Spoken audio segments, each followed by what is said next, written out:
नमस्कार दोस्तों। मुझे लगता है कि किसानों के इस मसले पे बहुत गहराई से बातचीत हो चुकी है और ना तो मैं किसान हूँ ना मुझे इस मुद्दे की उतनी ज़्यादा समझ है, लेकिन इस मसले पे एक चीज़ जिस पर अभी शायद उतना ध्यान नहीं गया है उसकी तरफ ध्यान देने की ज़रूरत है, और वो ये है कि आंदोलन और सत्ता का रिश्ता क्या होता है।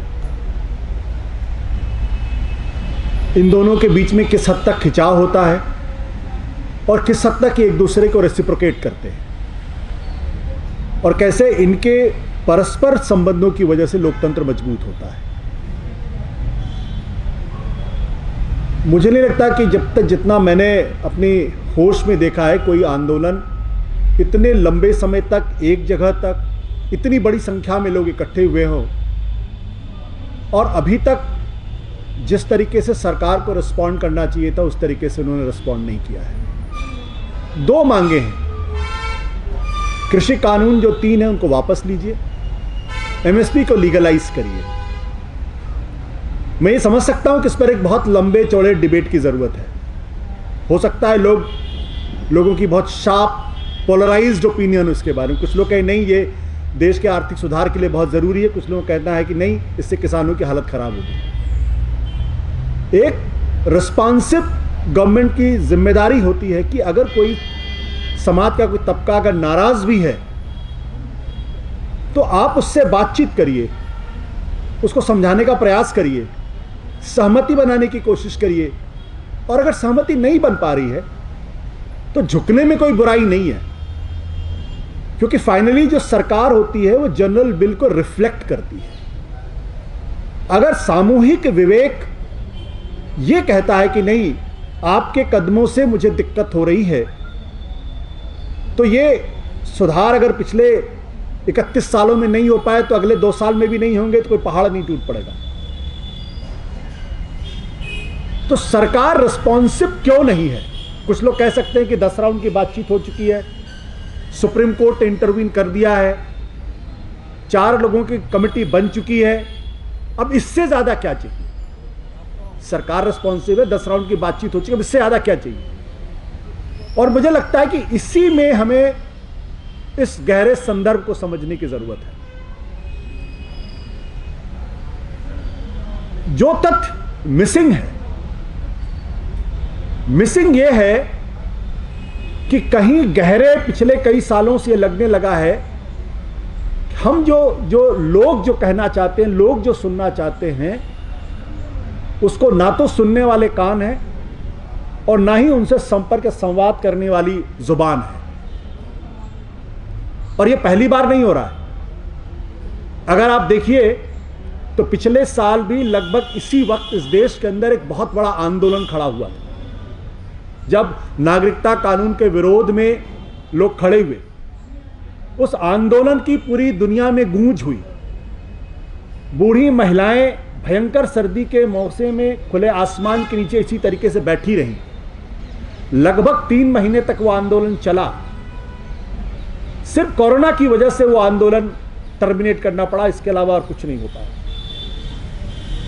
और वो सिर्फ दिल्ली में नहीं हुआ बल्कि देश के कई कोनों में हुआ, और पूरे देश ने बल्कि दुनिया के बड़े बड़े इंटेलेक्चुअल्स ने, बड़े बड़े अखबारों ने, बड़े बड़े लोगों ने कहा कि अपने आप में यह अद्भुत आंदोलन है।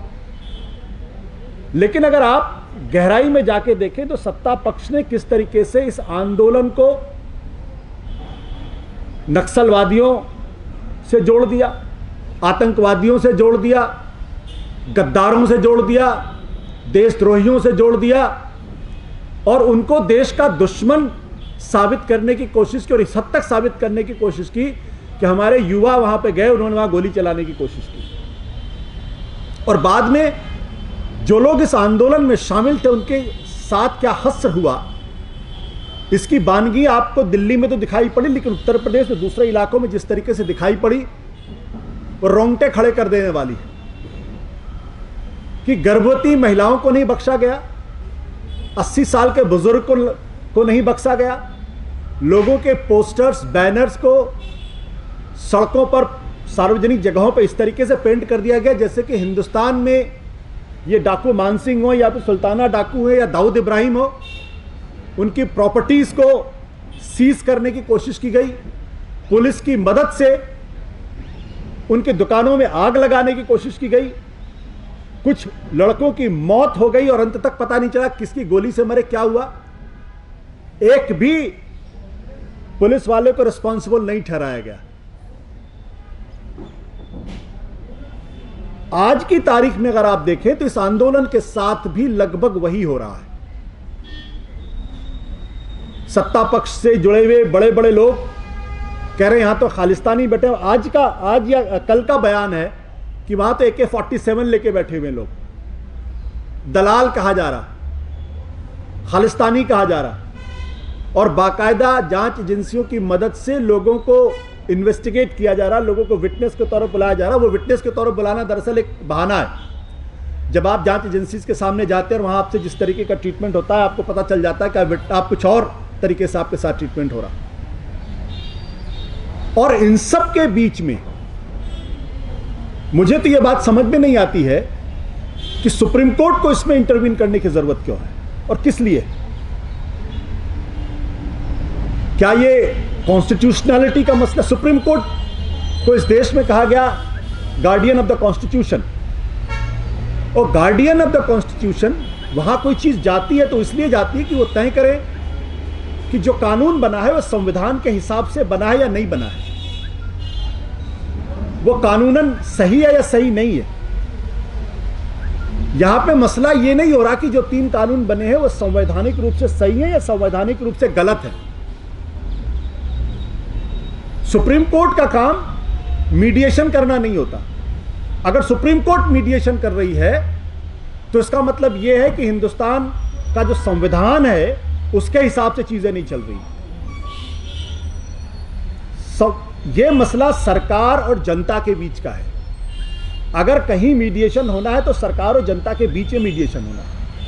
सुप्रीम कोर्ट का इंटरवीन तब करना चाहिए जब वो कॉन्स्टिट्यूशनैलिटी का मसला देखे, वो संविधान का मसला देखे, वो कानून का मसला देखे। पहली बार ऐसा हो रहा है कि आपने 3 कानूनों को सस्पेंड कर दिया, लेकिन आपने ये नहीं बताया कि कानून की कौन सी धारा की वजह से इनको सस्पेंड किया गया और क्या गलत था जिसकी वजह से सस्पेंड किया गया। तो क्या मैं ये कहूं कि संविधान, सुप्रीम कोर्ट ने जो किया वो संविधान सम्मत किया या संविधान के खिलाफ किया? और उसके बाद आप एक कमेटी बनाते हैं, उस कमेटी में उन लोगों को रखते हैं जिनकी राय बिल्कुल स्पष्ट है। हम ये जो उस कमेटी के सदस्य हैं उनकी निष्ठा पर सवाल नहीं खड़े करते, हमें यह अधिकार भी नहीं है। लेकिन न्याय सिर्फ होना नहीं चाहिए बल्कि होते हुए दिखना चाहिए। अगर आप उन लोगों को रखेंगे जिनकी राय इन 3 कानूनों के पक्ष में, तो जब भी वो कोई फैसला अगर मान लो ईमानदारी से भी देंगे तो लोग संदेह करेंगे कि नहीं इसमें कुछ गड़बड़, और एग्जैक्टली वही हुआ। तो मैं ये कहना चाहता हूं कि बहुत गहरी स्थिति है। कल मेरे एक मित्र से बात हो रही थी, संविधान सरकार के बारे में बात होने लगी। उन्होंने कहा कि देखिए हमारा लोकतंत्र 4 पहियों पर चल रहा।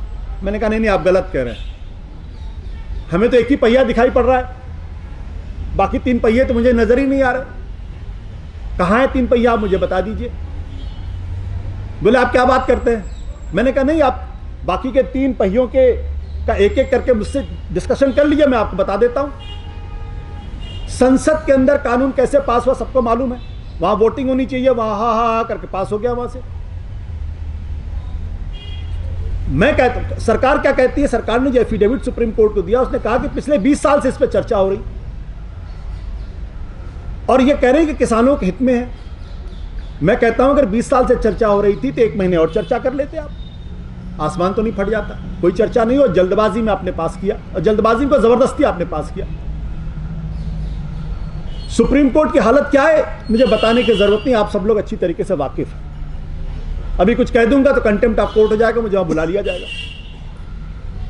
ऐसा नहीं कि कंटेम्प्ट ऑफ कोर्ट से डर लगता, लेकिन कुछ चीजें जो ऑब्वियस है उसको रिटरेट करने की जरूरत नहीं होती। मीडिया की स्थिति, मैं तो मीडिया में हूं इसलिए मैं अच्छी तरीके से जानता हूं। अन्ना का जब आंदोलन हुआ था तो जिस तरीके से मीडिया का सहयोग उसमें मिला था, और जिसने पूरे देश के अंदर एक फर्वर क्रिएट किया, हो सकता है इतिहास उसको एक दूसरे आईने में देखे आज से कुछ साल के बाद, आज वो स्थिति नहीं है। मीडिया के बड़े बड़े एंकर्स कहते हैं वहां किसान बैठे हैं या कुछ और लोग, ये मैंने खुद सुना है क्योंकि मैं उन डिबेट्स में कभी कभी हिस्सा लेता हूं, वहां किसान बैठे हैं, कुछ लोग और बैठे हुए हैं, ये देखने की बात होती है। तो सवाल इस बात को लेकर यह है कि यह सारी स्थिति क्यों पैदा हो रही है? इसलिए पैदा हो रही क्योंकि हमारे लोकतंत्र के खंभे धीरे धीरे बेहद कमजोर हो चुके हैं।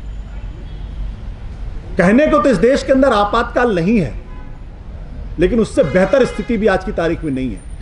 अन्यथा यह संभव ही नहीं है। अगर कोई सेंसिटिव सरकार हो, सेंसिटिव सत्ता पक्ष हो, तो शाहीन बाग में जो बुजुर्ग महिलाएं बैठी हुई थी उनसे कोई बात नहीं करता। हमारे देश का किसान, हमारा अन्नदाता इस भयानक सर्दी में बैठा हुआ है, 40-50 से ज्यादा लोगों की मौत हो गई है और सरकार उनकी बातों को सुनने के लिए तैयार नहीं है। सरकार कहती है हम बात कर रहे हैं, और जो उस बातचीत में शिरकत कर रहे हैं वो कह रहे हैं वहां तो अल्ट्रा नेशनलिस्ट, अल्ट्रा लेफ्टिस्ट बैठे हुए हैं। भाई अगर अल्ट्रा लेफ्टिस्ट बैठे हुए तो उनको संविधान में कानून बना के बाहर कर दीजिए। लेकिन शाहीन बाग का मसला होगा तो उसमें पीएफआई आ जाएगी। बंद करिए ना पीएफआई को। अगर वो भारत के संविधान, देश के खिलाफ काम कर रहे हैं, उनका बंद करिए, बैन लगाइए उनके ऊपर। वो क्यों खुले घूम रहे हैं? लेकिन हर जगह पीएफआई आ जाती है। पीएफआई की बातों से मैं इत्तेफाक नहीं रखता, उनकी बातों से, लेकिन ये तर्क सही नहीं है। खालिस्तानी आ जाते हैं। भाई जो खालिस्तानी वहां बैठे उनको पकड़िए। आप सुप्रीम कोर्ट में एफिडेविट दे रहे हैं। एफिडेविट क्या दे रहे हैं? वहां जी वहां खालिस्तानी आ गए। अरे सरकार का काम है खालिस्तानी, देश की विद्रोही, देश के खिलाफ जो काम करें उनको गिरफ्तार करना, उनको आइडेंटिफाई करना, उनको जेल के अंदर डालना। आप सुप्रीम कोर्ट के पास करें, इसका मतलब क्या है? क्या आया तो आपकी बातों में दम नहीं है, या आप काम करने का, या आप काम नहीं करना चाहते? तो मेरा कहना यह है कि किसानों का यह आंदोलन एक आशा की किरण है कि अभी भी इस देश के अंदर लोग लड़ने के लिए तैयार हैं, और गांधीवादी तरीके से लड़ने के लिए तैयार हैं, अहिंसावादी तरीके से लड़ने के लिए तैयार हैं, और वो हर चीज को आंख बंद करके स्वीकार करने के लिए तैयार नहीं है। मुझे लगता है कि ये इस आंदोलन की सबसे खास बात है। कामयाब होता है, कामयाब नहीं होता, ये कोई बहुत बड़ी बात नहीं है। गांधी जी को भी देश की आज़ादी के लिए देश को लंबा समय तक इंतजार करना पड़ा था। हर आंदोलन उनका कामयाब हुआ कोई नहीं कह सकता।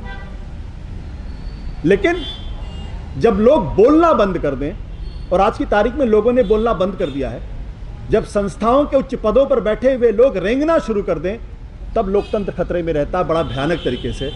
इन किसानों ने कहा है कि हम रेंगेंगे भी नहीं और हम चुपचाप सहेंगे भी नहीं, अपनी आवाज़ बुलंद करेंगे। मुझे लगता है ये सबसे बड़ी बात है। Thank you.